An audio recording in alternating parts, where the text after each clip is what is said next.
You're ready. Good evening. It is March 24th and it is 7 p.m. Welcome to the Public Safety and General Government meeting. I call it to order. We're going to start with roll call. Heidi Alterman. Here. Nicole Ayers. Present. Josh Goldstein. Dominique Johnson. Present. Tom Keegan. Here. Diana Revolus is just joining us now. Diana, I was just calling roll, so I see you're present. Sorry, and happy birthday. Thank you. I didn't know if I'd see you tonight or not.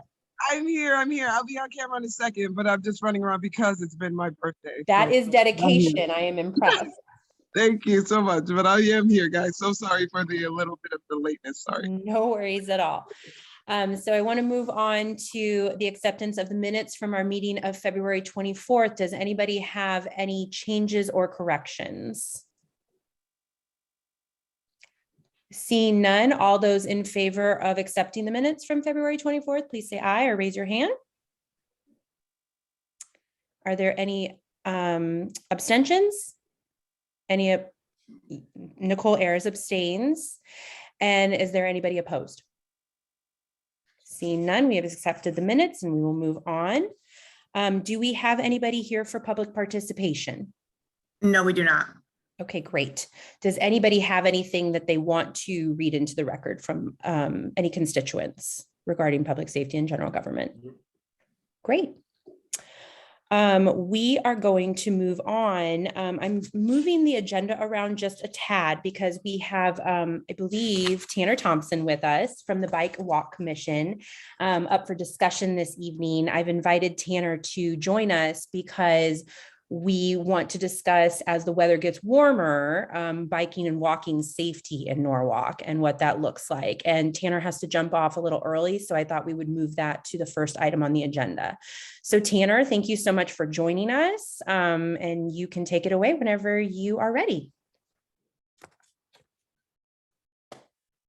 Hi, thanks, Jen. I'm connected on my phone right now. I'm trying to connect on my laptop so that I can share my presentation. Give me maybe just 20 more seconds. No problem at all. Thank you. And for the minutes, I'd like to note that it's 7:03 and Mr. Goldstein has joined us.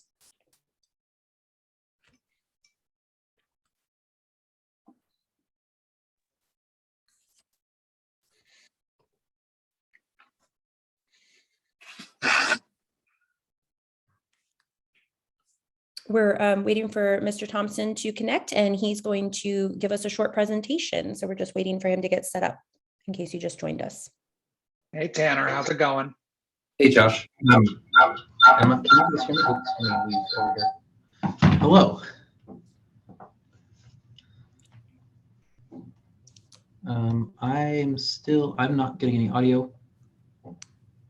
Oh, I should now. Can someone say something? Hi, can you hear us? I'm still not getting audio. Dang it.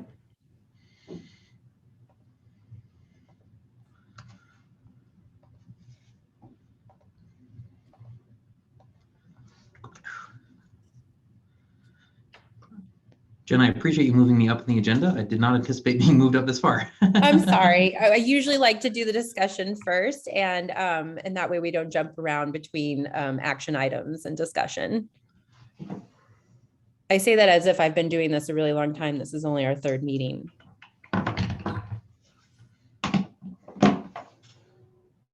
Tanner, if you need a few minutes, we can move on to something else. It's absolutely up to you. I don't want to rush you.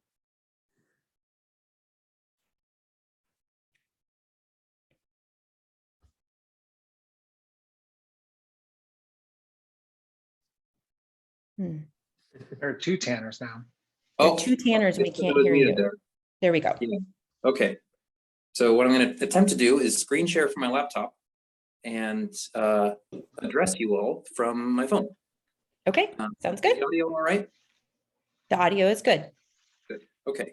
I don't need that. All right. So I am Tanner Thompson. I'm the chair of the Bike Walk Advisory Commission for the city. I've been the chair for about 9 months now. And before that, I was a member of the commission for about a year before that. So not long after the beginning of the pandemic, I was appointed to the commission. I was attending for about a year before that, and I was a Norwalk resident for about a year before that. I've been here for about 4 years. I am trying to pull up my presentation.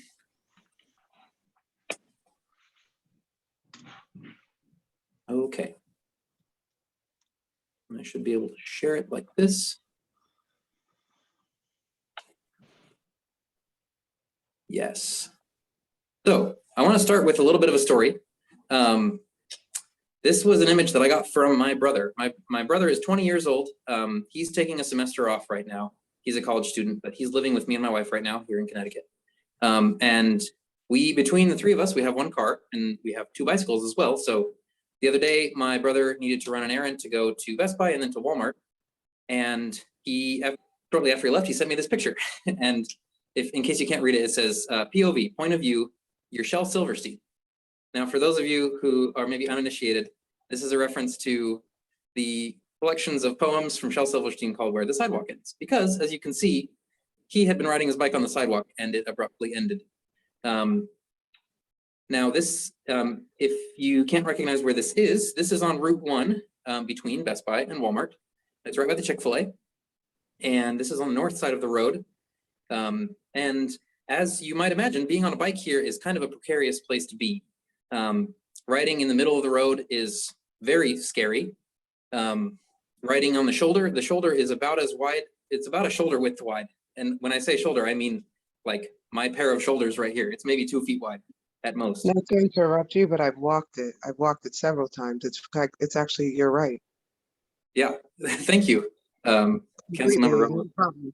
I'm so sorry, but you're right. Thank you. Yeah, so as you can see, there is like a little bit of a dirt footpath, but it becomes even more narrow than the shoulder. I think it's maybe 6 inches wide at some point. So what I want to call to your attention here is one of the biggest issues that I see with walking and biking safety in Norwalk, and that is the gaps in our network. I imagine that Jim Travers brought this to your attention. Councilmember McMurray told me that a few meetings ago that Mr. Travers came to your meeting. Is that right? Yes, he actually came last month. Last month, okay.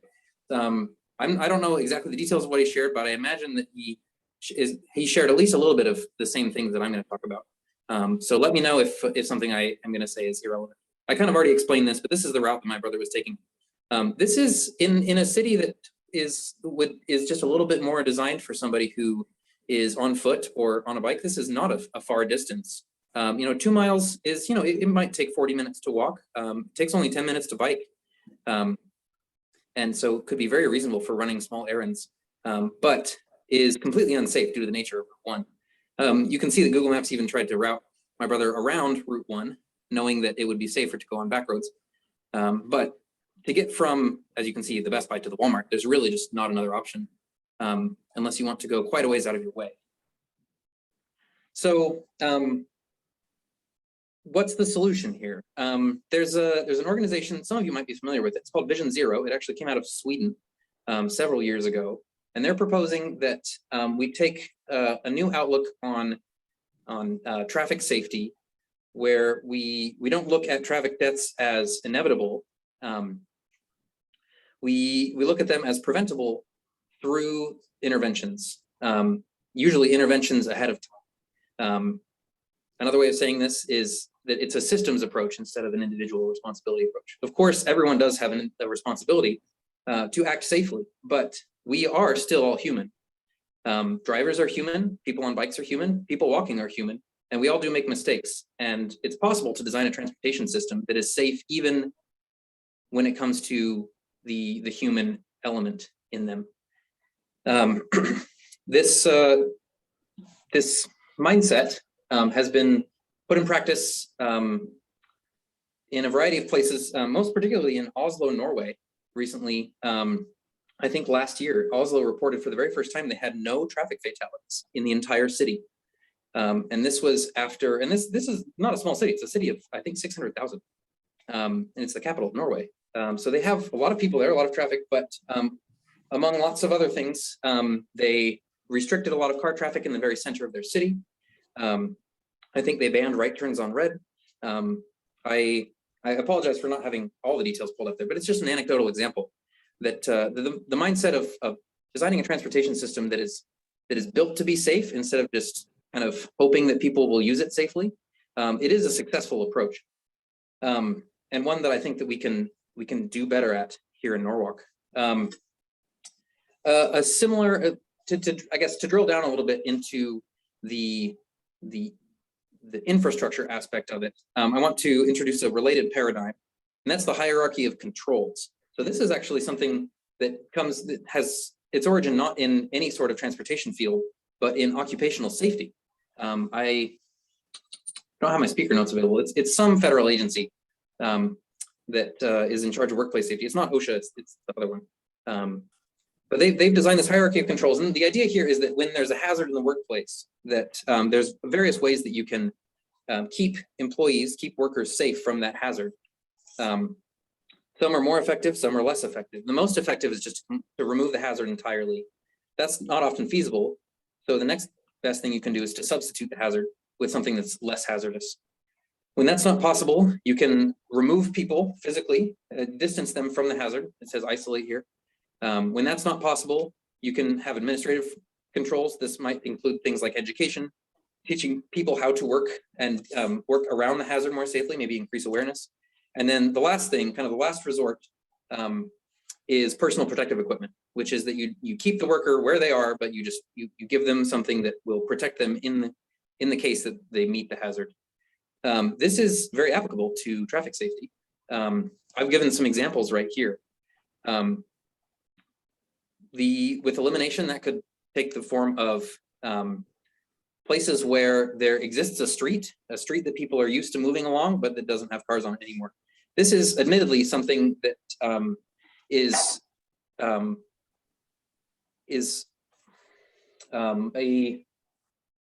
it would be a big change in most places, if not all places in Norwalk today. This is something that New York City has just started to experiment with during the pandemic with open streets. I have visited many of them, and they're incredible in terms of the freedom and the flexibility that it gives people walking and people on bikes to use the space safely.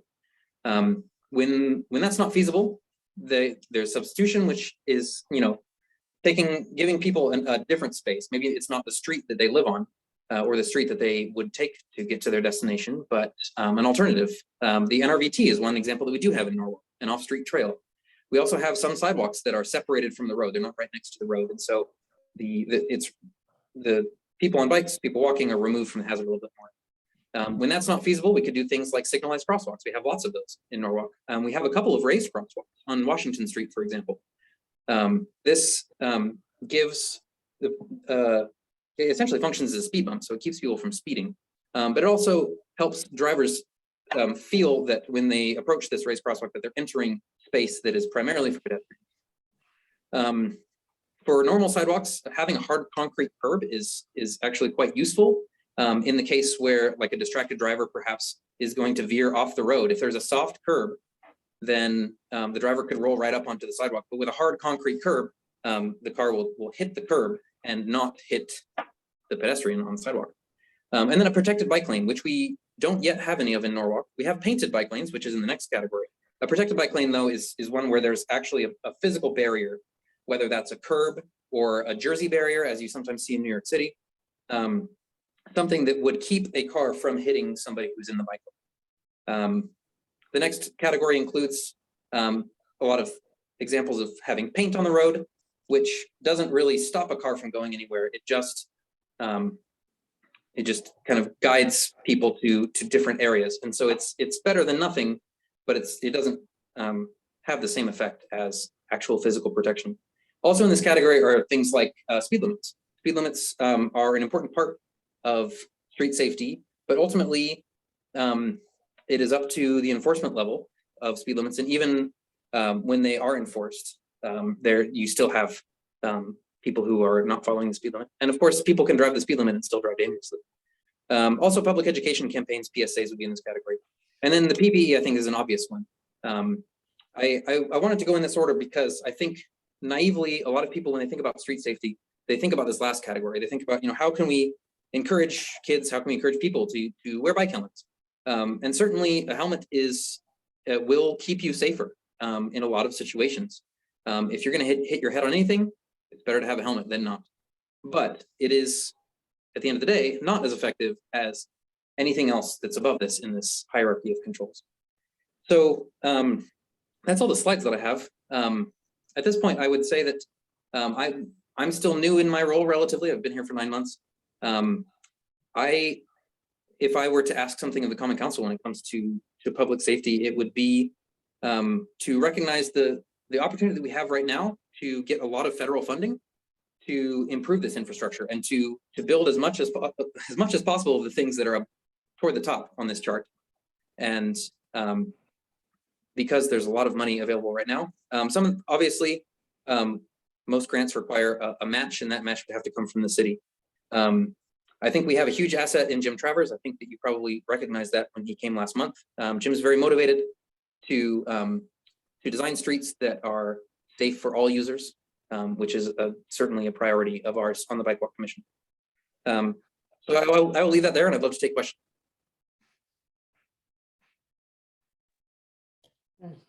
Thank you so much. I appreciate your presentation, all the information. If you are able to stop sharing your screen, that would be great, Mr. Thompson, and then I can see if anybody has any questions. It looks like Councilmember Ayers has a question or a comment. Thank you, Councilwoman McMurr. Could you enlighten us, if at all possible, has there been any studies or do you have any information on any truly hazardous locations in the city? I know Connecticut Avenue, you said Route 1, but that's Connecticut Avenue, is one of concern. But do you have any data to support any other areas of concern throughout the city? Thanks for the question, Councilmember Ayers. The answer is I'm working on getting some large scale data. Actually, advantageously, in my day job, I work with data quite a bit and do a lot of data analysis. So I'm looking forward to diving into data that I'm currently getting from the NPD. In the meantime, though, anecdotally, I can say about a year ago, there was a teenager on a bike that was hit at the intersection of Taylor and Connecticut Avenue, which is close to my house. So it's, and I actually ride through that intersection quite often. The kid was hit by a car that was turning left, and thankfully the kid was all right. He was taken directly to the hospital. But that's an area where there was recently a collision. Also, the Yankee Doodle Bridge, about 2 years ago, so the summer of 2020, about 6 months after the walkway on the bridge was closed, there was a man walking across the bridge at night, and because there was no walkway, he was walking in the roadbed and was hit by a car and killed. Thankfully, although it's taken a long time, and I've been disappointed at how long it's taken for that walkway to reopen, I've been talking to Jim, and Jim has a contact at CONDOT that recently told him that they're in the process of finishing the barrier that will go between the walkway and the roadbed, and that will open in July of some time. And that will be really great because that bridge, before it was closed, was an important pedestrian link between the east and west sides of the city, and it was used quite a bit, and we foresee that it will be used like that in the future. Otherwise, I would love to get back to you once I can dig into the larger data set that I have, but that's I think what I can say right now. Madam Chair, may I just follow up? Yes, please. Thank you for that information. Do you think that there are any actions that the council should be taking? I know that you have encouraged us to look into funding because of the infrastructure discussions and bills that are going on at a national level and how that's going to trickle down. But are there any priorities that you think the council should be addressing right now? Thank you. I guess besides funding for specific projects, I would say that as far as I have seen in the year that that Mr. Travers has been in charge of TMP, that they've been working very hard to juggle lots of different projects. And the impression that I've gotten about how their work could be accelerated the most is if they could have more headcount, if they could employ more people to do work internally. It's well documented that the fact that so many projects, not just in Norwalk, but across the nation, so many projects are outsourced to third-party consultants, it gets really expensive. And yes, it's good because you can hire consultants that are subject matter experts.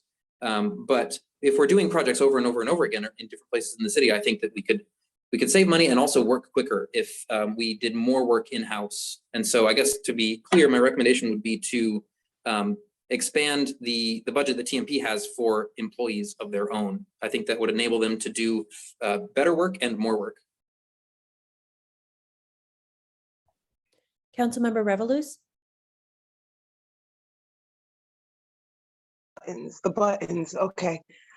So thank you for your presentation, and I do have one question that I do bring up often because I drive, but I've been a walker since I was a walker in high school, right? And in Norwalk here, actually, most of my instances when I got hit by a car, I was in a crosswalk or on a sidewalk, right? So my question, and a lot of those places I could show you from like Route 7, East Norwalk, Connecticut Ave, crosswalk area, the Meadow Street area that I'm trying to like right where DHL going, all those areas are pretty hard to walk. So what I was wondering is how much of this study looks to taking pedestrians away from bikes and cars and trying to give more exclusive walk paths that actually shorten distances, make it more transportable to walk. Like, for example, I give an example. I walk a lot from South Norwalk to near the Cablevision area, right? I cut behind, the majority of times I cut behind places that are now cut off, closed off, then behind Maritime, which used to be great. We used to have a walking area through that has been cut off by grass and so on near exit 16. So like these areas we've lost that actually remove pedestrians from traffic, but give them a more feasible way to walk that cuts time. Is there any studies on the availability of Norwalk creating or expanding on that with your studies now? Yeah, thank you, Councilmember Revelous, for the question. There's a couple things that are relevant here that I can talk about. One is that the TMP, with kind of at the encouragement of the Bike Walk Commission, recently commissioned a citywide sidewalk audit to figure out where the gaps in the sidewalk network are. And we're super excited about that because this will be the first time that the city actually has a top-down view of where the walking paths are and where they're missing. That is wrapping up right now. I think that all the field work's been done. It was done by a consultant, and they've gotten preliminary numbers back. And I don't have them in writing. I've only heard them in person from Jim, and so I don't want to misrepresent the numbers. But I do remember that the consultant came back with a number of sidewalks that are in good repair, sidewalks that need kind of spot fixes, sidewalks that need wholesale replacement, and then sections where there's no walking path at all. That primarily does address, I think it exclusively addresses paths that are along existing roads, and I think that some of the examples that you gave are walking paths that aren't next to roads. And the ones that you mentioned, I'm not actually familiar with, so I'd love to connect with you offline, hear more Most about definitely. Go ahead. No, I said most definitely. Great. I look forward to it then. I'll reach out to you. And just to expand on that question though, because I guess I just want to reiterate part of what I just said. Anytime, and it's crazy to say it in this manner, but anytime I've physically been hit by a car walking, I was on a crosswalk or a sidewalk. For example, I got hit by a car coming off of exit 16 on East Ave on the crosswalk, right? I just had a lawsuit that ended because of a mailman who hit me on Water Street on the sidewalk and put me into the road.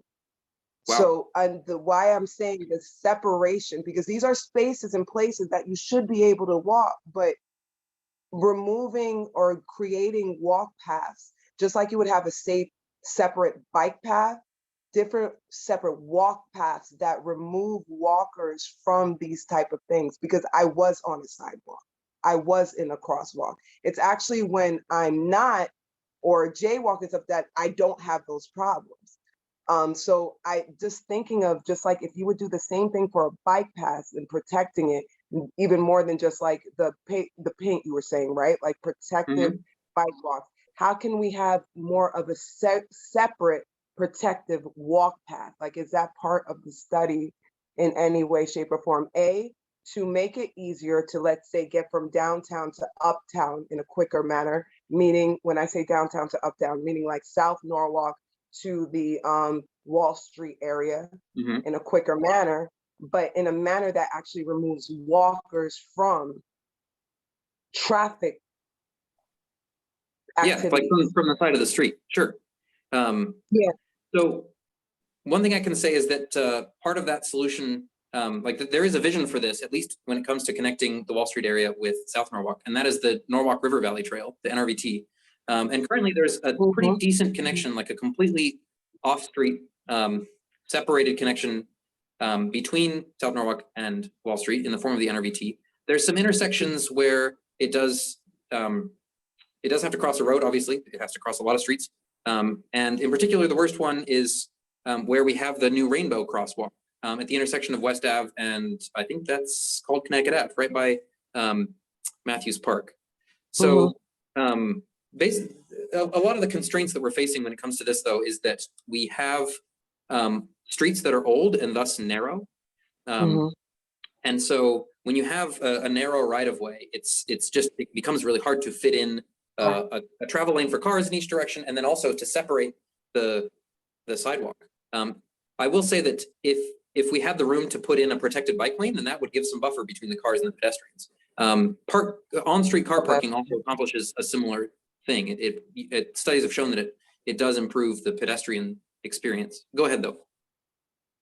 And just because you brought up, because that's exactly the area I'm talking about, I won't use that area to walk. So that main street that would get you to that Rainbow crossing, right? The off-road part of that is actually behind where Matthews Park is, where the dump yard is, that cuts through the Shell Parks. Oyster Shell. Oyster Shell Park. Yeah. With the Maritime Aquarium. Like technically that is the off-road part that you'll cross over that railroad track. Correct. Area, like, right? And if you go further down that railroad track, that used to be a way behind there to avoid that area because of sidewalks, but they closed it up with grass and it became the on-ramp for 16. There used to be separation there walking, but the off-road for where you just said is behind Matthews Park.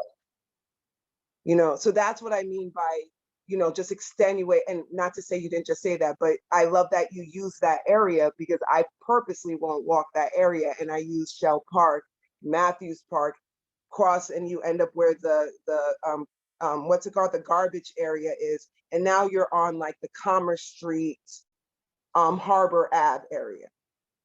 Yeah. So let's connect more offline, and I can learn more about this specific example. Yes. All right. But anyway, thank you. I'm sorry, guys. I'll shut up. But I think your general point is a very good one, and that is that the more that we can remove the walkways, like if we can move them away from the street more, then that does make pedestrians safer. I completely agree.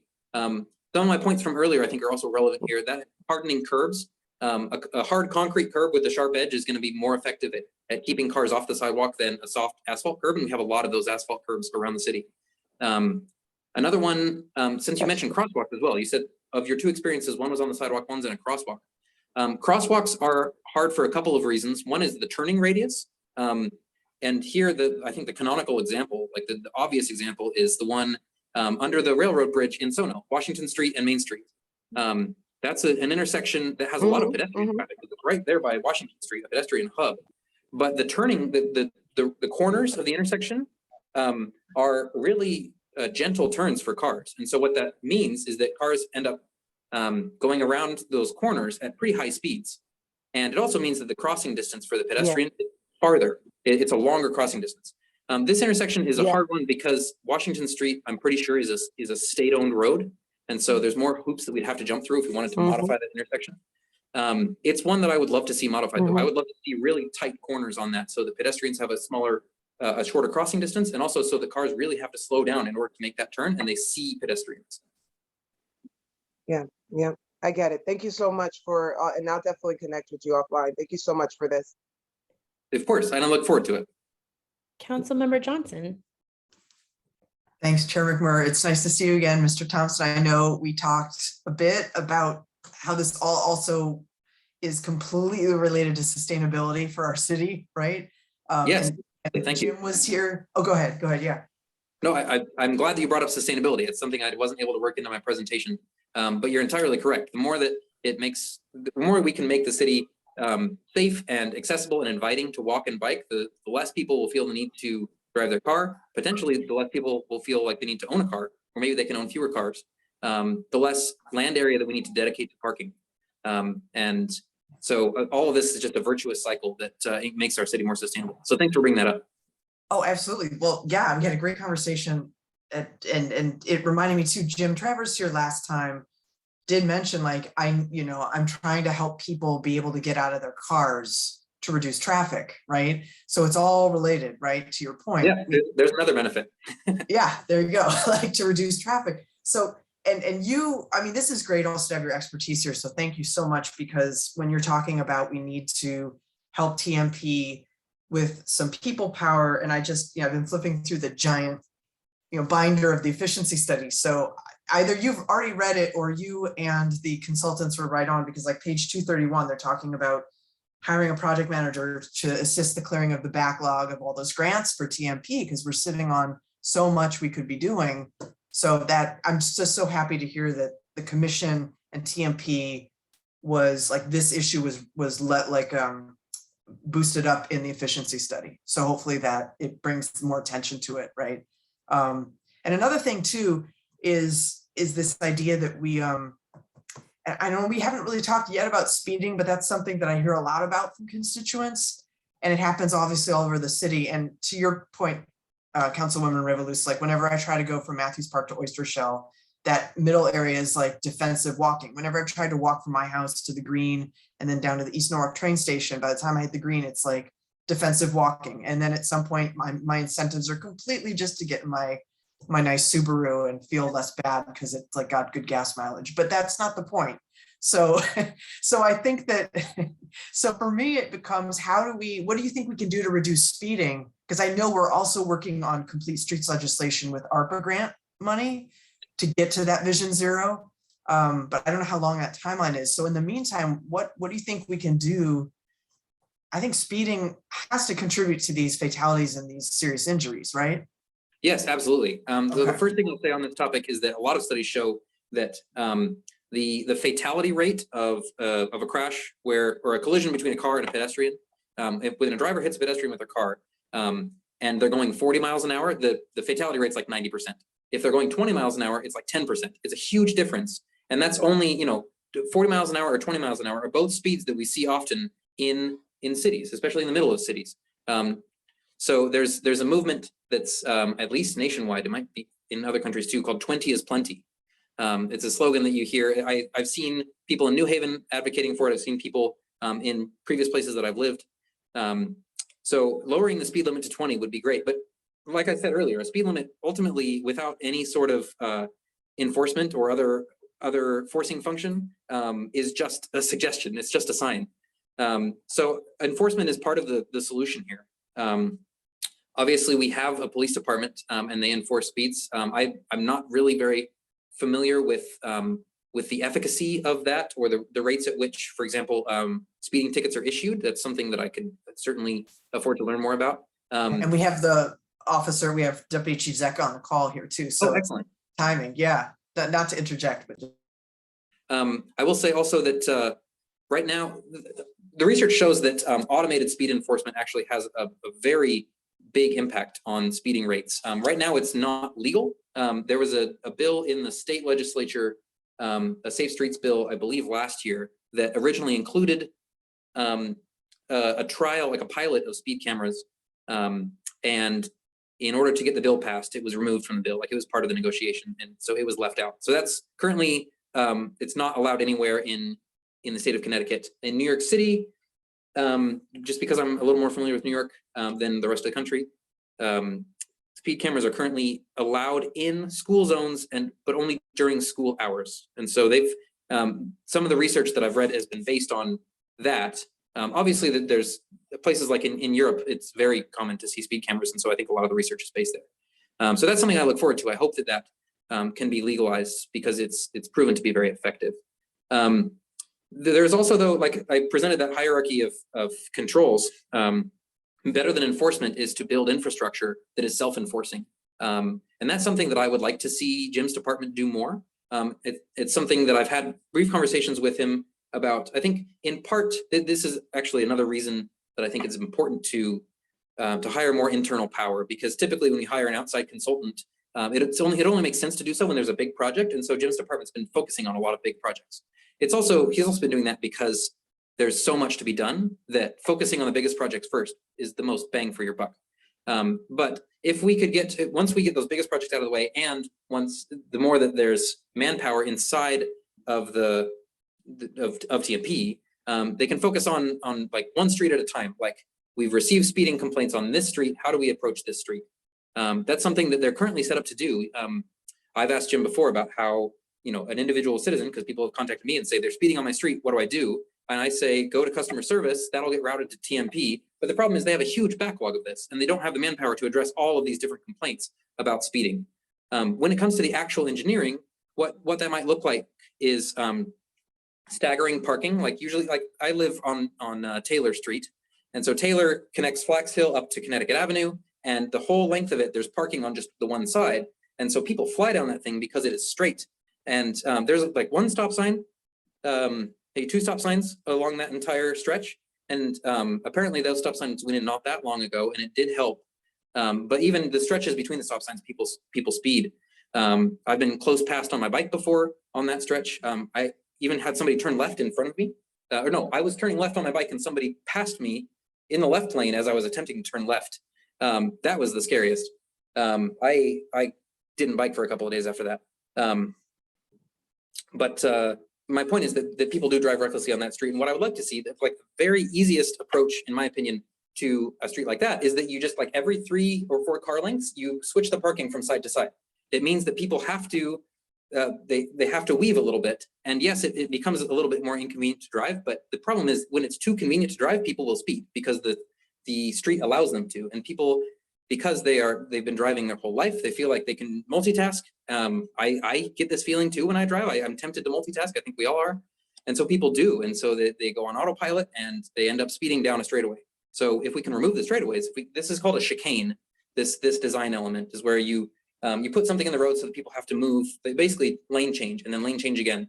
And this is something that you see a lot in areas that have successful traffic calming. So that's just one idea. But ultimately, when it comes to engineering, I'm not the expert. TMP are the experts, and I think that they just need more manpower.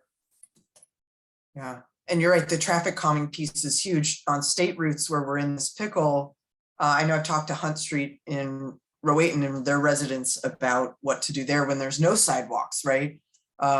So we have a lot of issues around the city that have been backlogged for a long time. So yeah, I know that coming and talking with us. Yeah, the project in the works in Rowayton, or at least a study in the works for a long stretch of sidewalk in Rowayton. Okay. And I asked Jim about it, and I'm like, why is this being prioritized? And he's like, well, people have been asking for it for a long time. So when people ask for stuff, it does get prioritized. But of course, you can only prioritize so many things. You can't prioritize everything. Right. But reaching out and asking, I think, is a huge step. So thank you for reminding us all. For anybody that's watching or hears about this meeting, it does matter. And so thank you so much for reminding us that. Of course. Thanks for your comments. Councilmember Revolus. I'm sorry to bother you again. I'm happy. Happy to be involved. You know what I just thought of, though, especially for like the state roads that you're talking about, because I live on a state road. This may not mean anything, but as a walker, it does to me, even though I drive, right? Is cleanliness a part of this at all? In Yeah, particularly state roads, right? Because, yeah, I'm just wondering, because ours get a lot of like debris and with businesses and so on and so forth. So if these sidewalk streets or something like a meadow street that's very heavily dusty and stuff like that, it doesn't also create a space where it's more appealing to walk as well. yeah, It's just wondering, it's cleanliness a part of the study too? yeah. I mean, I can't say that I've read a study that specifically targeted I mean, cleanliness, but it might mean nothing, but I'm sure, sorry, it might mean nothing. but I'm just wondering. it's certainly it's well understood that the more inviting that um, a walkway is, that the more people will use it. Like, people aren't going to walk down a place that is not fun to walk down, whether that's because of cleanliness, whether that's because of safety or perceived lack of safety, maybe because of lighting, maybe because there's nothing interesting. A big part of Right. walkability is improving, like enabling more storefronts. Like when there are active storefronts all along a sidewalk, that goes a long way toward making a place more walkable. Also, I'll put in a little pitch about zoning here. I haven't yet even mentioned zoning, but zoning is tied to this in all sorts of different ways.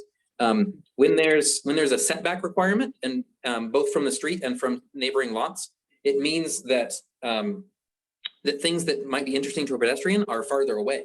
You know, the front of a building, instead of being right there on the sidewalk, because of setback requirements, might be 30 feet behind the sidewalk, and there might be gaps in between buildings because of setback requirements, and so that overall contributes to a pedestrian experience that's less interesting, and also usually feels less safe because it feels more open, and like there's not as much going on. Generally, when it comes to safety, safety is really highly correlated with levels of activity. If there's nobody around, people are going to feel less safe walking down a sidewalk than if there are 30 other pedestrians within sight of them.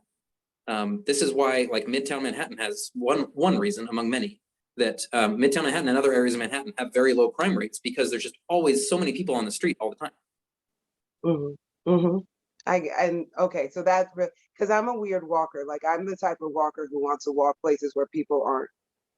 You know what I mean? Like, I'm actually like, I won't walk main streets. I don't, because I actually don't like the visibility of being on a main road or main street. Like, I like the seclusion of having a more quiet space to walk, and that does go away. Not to say everybody does do that, but Sure. Well, it's also and if you feel safe doing that, then I completely understand the appeal.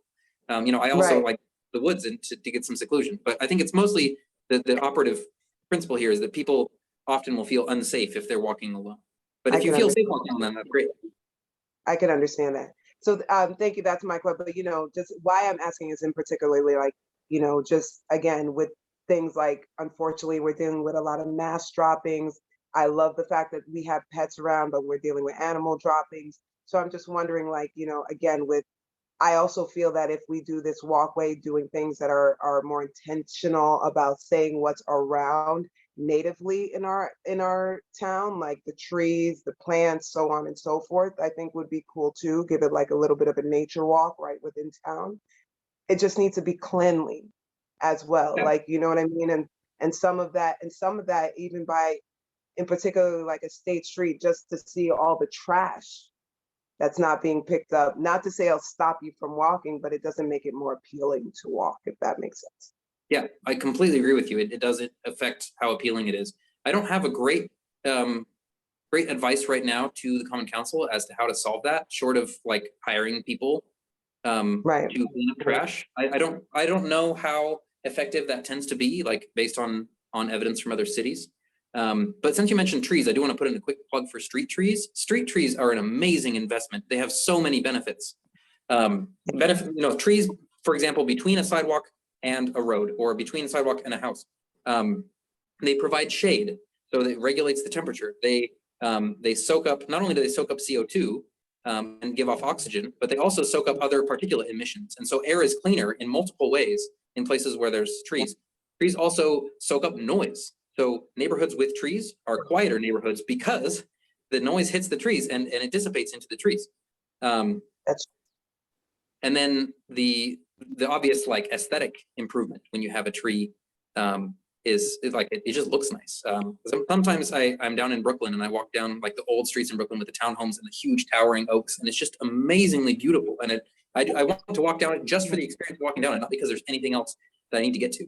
I would love to see more places like that in Norwalk. Unfortunately, trees take a long time to grow. And so as the saying goes, the best time to plant a tree was 50 years ago. The next best time is now. So I would love to see, Now, I would love to see more street trees being planted. And however that's possible. I mean, my naive approach, oh shoot, my phone is dying. I apologize. Let me see if I can get my computer to work.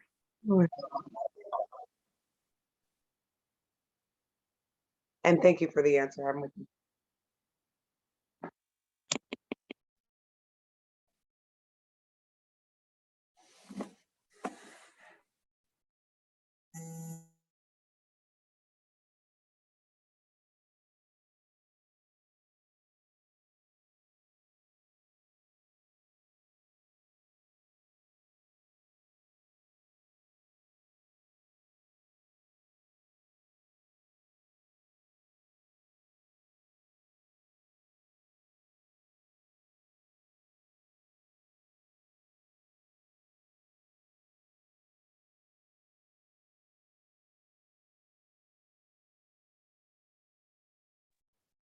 I don't think we can hear you, Tanner.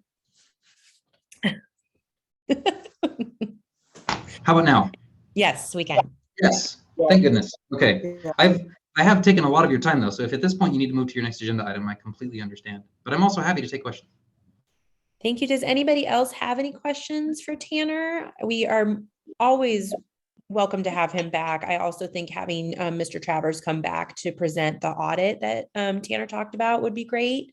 So I'll be in touch with him about that to see what the timing of that is. Does anybody else have any final questions before we move on to the next agenda item?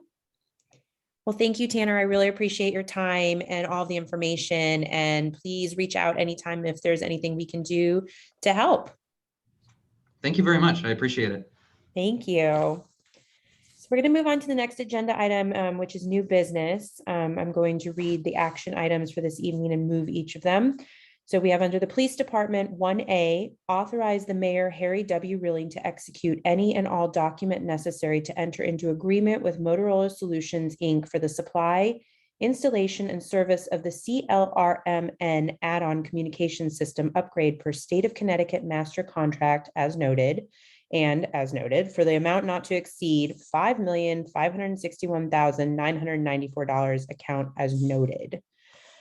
So we have Deputy Chief Zecca here, I believe, to speak to this and the next item. Can I have a motion to move this item before we discuss? Councilmember Ayers has moved the item. Deputy Chief Zecca, would you like to start us off by talking about this? Sure, and I also have Lieutenant Terry Blake Yes, hi. on the call who has been spearheading this. Great, thank you for last joining us. year I'll or let so. either one of you speak to this. And this has been a long time in coming. It's been budgeted for a very long time. Our current radio system is at end of life, and we had done a tremendous amount of research and et cetera to determine what the best options going forward for public safety were. And ultimately, what you have in front of you is the result of that. And we had hired a consultant as well, just to make sure that who is an expert in the field, to make sure the information we were getting was accurate. And this will be not just a public safety radio, it's basically a citywide radio system. It will be police, fire, DPW will come on this radio system instead of having their own separate system, EMS, obviously. So we're very excited to kind of get this moving and hopefully with implementation so that we can have a better coverage within the city and greater safety for everyone. Can I ask once this is, well, if this passes or when this passes, can I ask what the timeline is for instituting this new system? That I will defer to the lieutenant. It's really gonna vary. Obviously, one of the big issues that everyone's dealing with is supply chain, and this is no different. Because missing one widget basically would not allow us to finalize and get the system completed. So that's a work in progress. In order to have a more of a solid timeline, we need the approvals. Once it's approved, we move to the kind of the operational phase with Motorola from the sales phase, in which case we'll have a better timeline. Great. Councilmember Goldstein. I mean, look, this makes sense. Obviously, you got to have a radio that's functioning. I assume this is when you're just so I think we understand this is a system would be, I don't even know if this is the right way to put it. Would the primary sort of home base, computer systems involved with setting up the radio be housed in the police department, the fire department, or will the various technological components of this be spread across the departments? We are tying into a state radio system. So the system itself is statewide. It's what the state police are on, and there'll be various components throughout in a couple of areas in our city, but ultimately it's the state system. And does that mean that I mean, this seems like almost are there distinct channels? So are Norwalk entities going to be on a single channel, or are you going to be getting sort of cross with state police? No, you have your own. We'll have our own, just like police will have fire, EMS, DPW, will all have distinct operating systems. Yeah. All right. Thank you. But we'll be able to communicate when needed. Councilmember Ayers. Okay. Hi, yes. My question is, with everybody being able to use, or the 3 or 4 departments that you identify being able to use the same system, is there any cost saving to that? Because I'm assuming everybody is doing something different. So putting everybody on the same system, do we know the cost of saving? Currently, DPW has their own radio system that's separate from public safety. So that will no longer need to be maintained. So we're saving money? You could look at it that way, yes. Okay, just asking. Thank you. And to be honest, we also looked at doing a full standalone system for the city of Norwalk, which would have been more expensive. And it became that this was the best way to get us the best coverage within the city, to have reliable service as reasonably as we could. I think it's great and very efficient to have you all in the same system. I actually think it was something that I read in the efficiency study, but we'll talk about that in a future meeting, of course, because we just got the binder and need to go through it. Does anybody else have any other questions around this item that they'd like to ask? All right, well then I will call it for a vote. All of those in favor, please say aye or raise your hand. Any abstentions? Anyone opposed? And that passes. The next item actually is 1B, and it is in conjunction with this. So I'm going to read it, and I don't know that there will be further discussion, but we can absolutely open it up if need be. Authorize the police chief, Thomas Kowalik, to execute any and all documents for change orders with Motorola Solutions, Inc. for the supply, installation, and service of the CLRMN add-on communication system upgrade not to exceed $556,199, account as noted. Does anybody have any further questions about this particular item? I could have probably moved them together. Can I have somebody move the item, please? Thank you, Councilmember Goldstein. Does anybody have any questions? Just to ask one more time? No? Okay. All those in favor, please say aye or raise your hand. Any abstentions? And anyone opposed? That also passes unanimously. Thank you very much. Appreciate it. All right, the next item is with the fire department. Authorize the purchasing agent, Sharon Connors, to issue a purchase order to Purvis for the purchase and installation of an overhead paging software system at 5 fire stations and apparatus maintenance not to exceed $550,000 from account as noted. Can I have somebody move the item? Councilmember Keegan, thank you. I believe we have Chief Gatto on the line and Officer Conti. Does anybody have any questions, or Chief Gatto, do either one of you want to speak to this item? Yeah, good evening.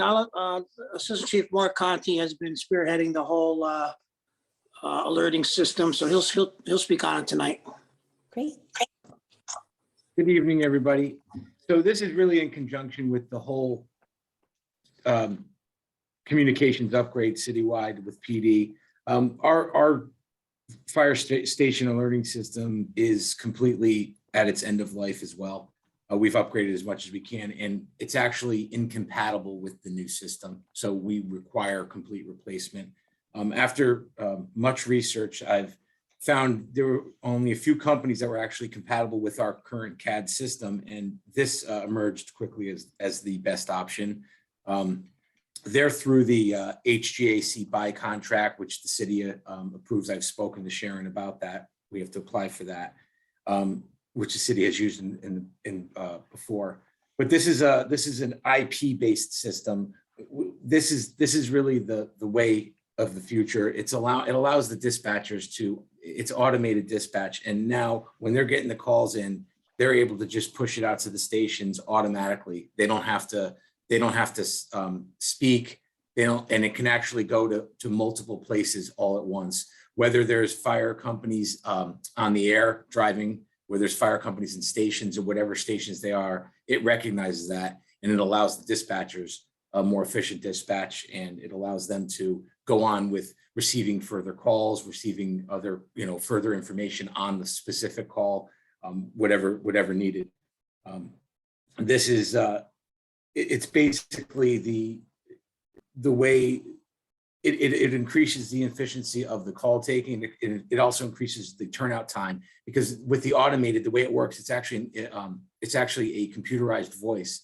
So it's standardized throughout the way, it's standardized throughout everything. So everything is very clear, everything is concise, it's always the same, it's always consistent. And this is by far increases the turnout time.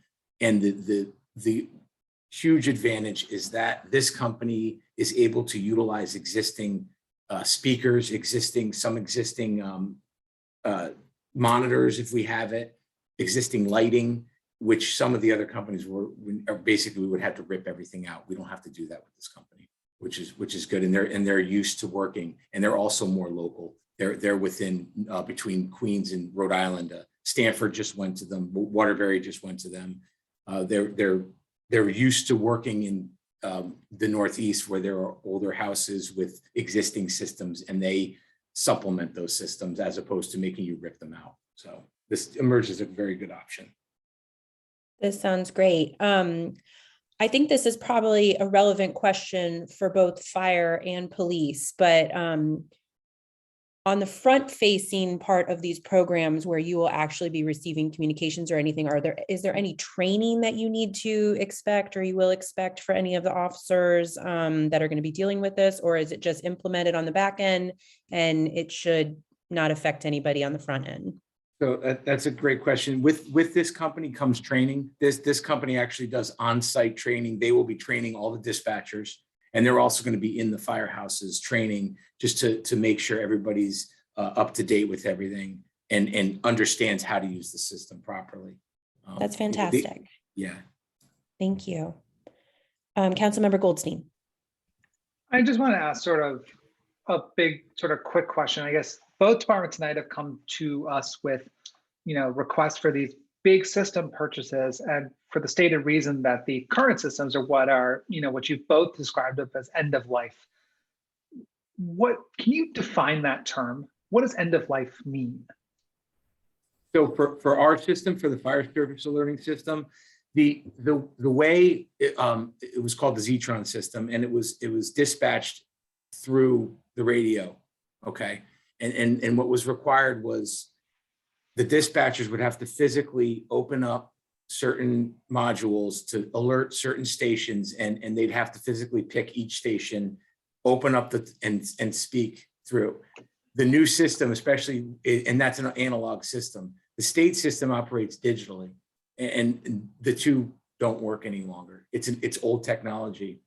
This new system actually takes it to a next level where it actually operates through IP based, where they're now pushing it through and it's instantaneous. That's where it enables it to go through everything, no matter where everybody is. The system is automated within the actual CAD system that PD uses. So it increases the efficiency. The old system simply, it won't work with it any longer. Yeah, no, I mean, I'm there with you on need to update. And your explanation and rationale makes a lot of sense to me.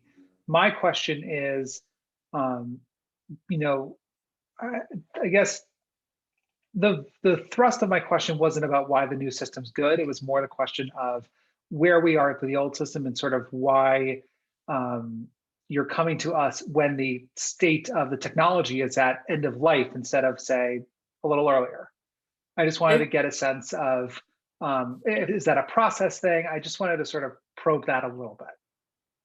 In terms of the radio system itself, this has been a project that's been in the works for 10 or more years. Okay. To get funding for. So you're talking a substantial purchase that to get capital funding for. Right. You know, we've been talking about a new radio system probably much longer than that, 15 or more years. And so so when we finally were able to get the funding, et cetera, you know, we've done everything we can with the existing system to patch it. In the meantime, a couple of years ago, we've done some patches to get us along to here till we had proper funding to be able to do so. But this has been talked about for a very, very long time.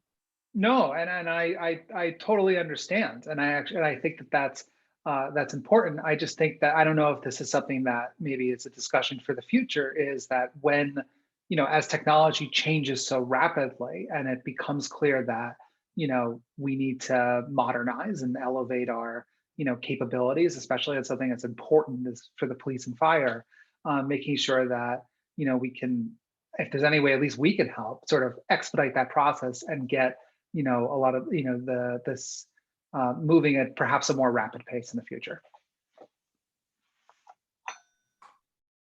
Absolutely. Does anybody else have any other questions about this action item?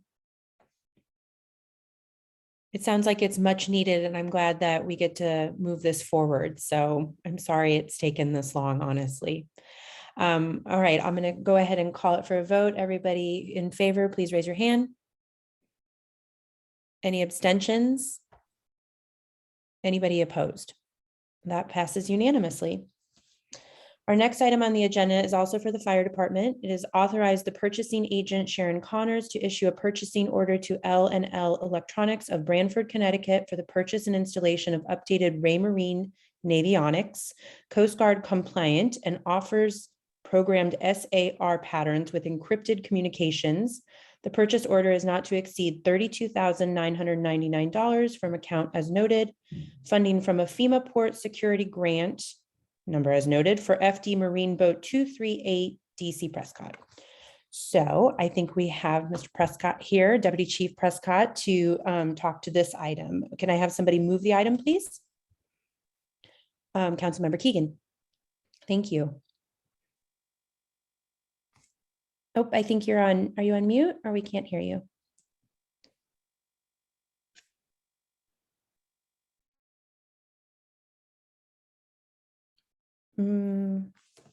We still cannot hear you.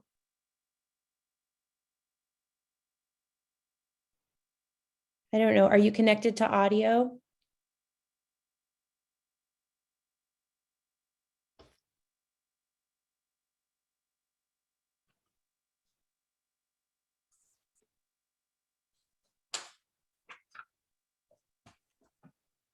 Good old technology. I know. It's great when it works and it's not when it doesn't. Right.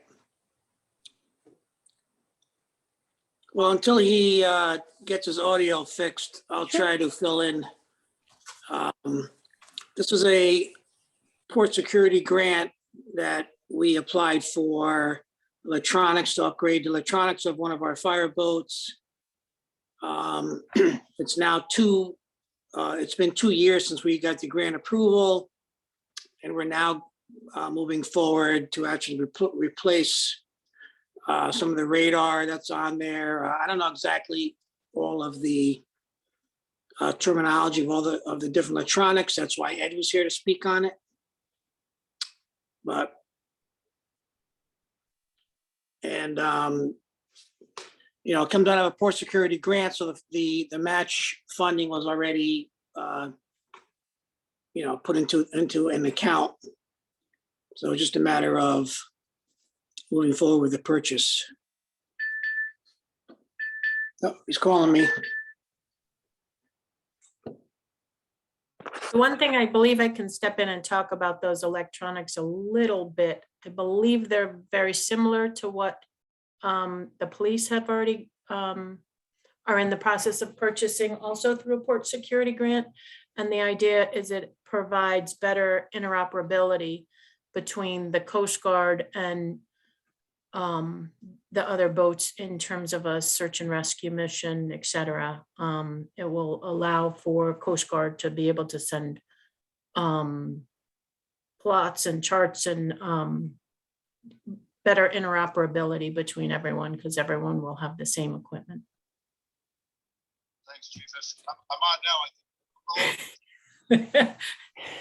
Sorry, trying to help. I'm home after surgery, so